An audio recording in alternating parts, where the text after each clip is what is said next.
ये कहानी है एक नन्ही सी लड़की की जिसका नाम था मीना।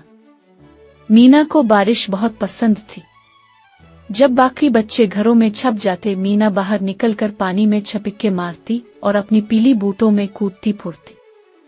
एक दिन मीना अपनी दादी के पुराने कमरे में खेल रही थी कि अचानक इसे एक पुराना सा संदूक नजर आया।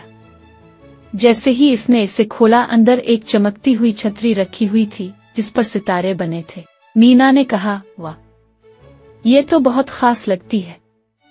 जैसे ही इसने छतरी खोली, एक नरम सी हुआ चली और अचानक वो हुआ में अलिफाड़ने लगी। वो अपने गांव के ऊपर अलिफाड़ती हुई परिंदों को हाथ हिला रही थी। फिर एक छोटा सा अलिफाड़ता हुआ गुलहरी उसके पास आया और इसे एक अखरोट दिया। मीना हंसी, शुक्रिया मिस्टर गुलहरी। फिर अचानक इसे किसी के रोने की आवाज आई। इसने नीचे झांका तो एक नन्हा सा बादल दो पहाड़ों के बीच फंसा हुआ था। वो बहुत उदास था। मीना फौरन नीचे पहुंची और अपनी जादुई छतरी से बादल को निकाल लिया। डर मत, मैं तुम्हें तुम्हारे खानदान के पास ले चलती हूँ। फिर वो दोनों अलिफाड़ती सूरज के करीब पहुंचे जहां बड़े बड़े बादल इकट्ठे थे।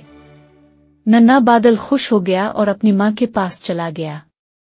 एक खूबसूरत बादल जो शायद बादलों की मालिका थी आगे आई और बोली, प्यारे दिल वाली मीना, तुमने हमारे बादल को बचाया है। ये छतरी हमेशा तुम्हारे साथ रहेगी जब भी तुम किसी की मदद करोगी। मीना वापस अपने गांव पहुंची और जैसे ही वो जमीन पर आकर छतरी एक रोशन सितारे में बदल गई और आसमां में अलिफाड़ गई। तब से जब भी कोई मुसीबत में होता, मीना की जादुई छतरी आ जाती और वो सब की मदद करती। इसीलिए सब इसे कहते थे आसमानी छतरी वाली लड़की। जो दूसरों की मदद करता है, कुदरत इसकी मदद के लिए जादू भेज देती है।